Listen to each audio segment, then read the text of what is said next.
Hey, how you doing? Welcome to the C4 movement. I am the XD, and there's something I wanted to talk about today because I had a conversation with a friend of mine, and he was really kind of nervous about it, and that is the good old friend of the court. Of course, I've been divorced. I have 3 children, and as a man, one thing we fear about leaving our spouses or having a woman with the child is the front of the court because they will collect child support from you. And here's my advice when it comes to child support and when it comes to the friend of the court: make them your friend, be as close to them as possible. Now, I'm gonna let you just take that in for a second, but hear me out. The thing is, these people are going to collect on you regardless. They are going to collect, they're going to have back pay. So, your best bet to me, this is my opinion, leave a comment if you know otherwise, is to communicate with them as best as you can.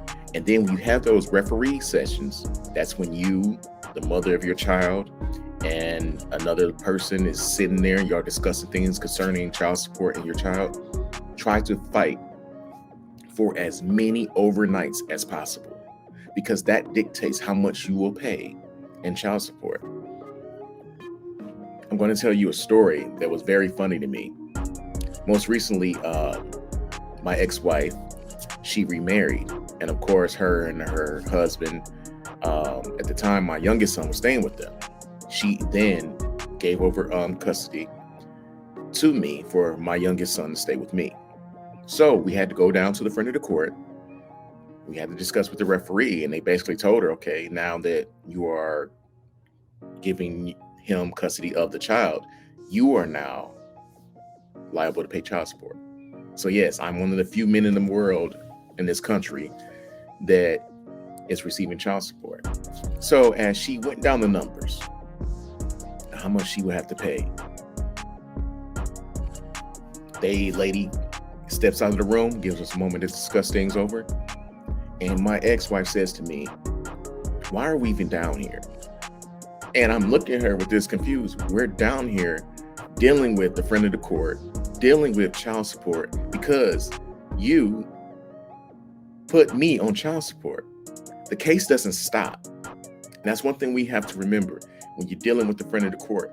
The case doesn't stop until that person goes down there and ends it, or the child is at the age of 18, where there are no more legal, you're liable for them, responsible for them, excuse me.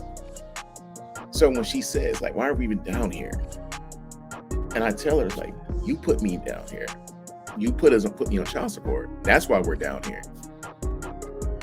And then she went on to say things of the nature of, I can just pay you. And I was like, I don't trust you.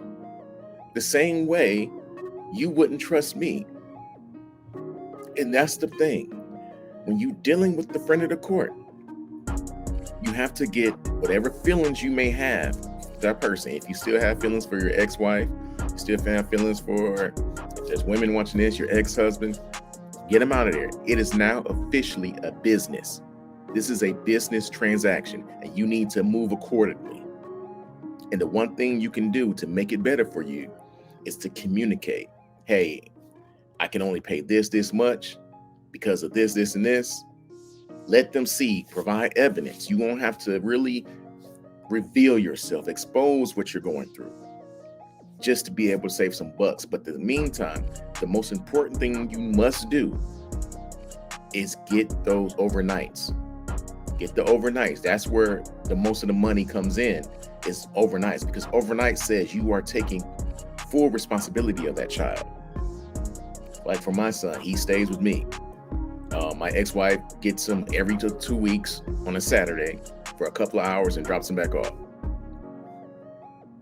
The only time I had to ask, and I've asked for a increase in child support one time, is when I had back surgery. If you follow the C4 movement, I recently had back surgery due to a car accident, and I needed help financially because I couldn't work as normal.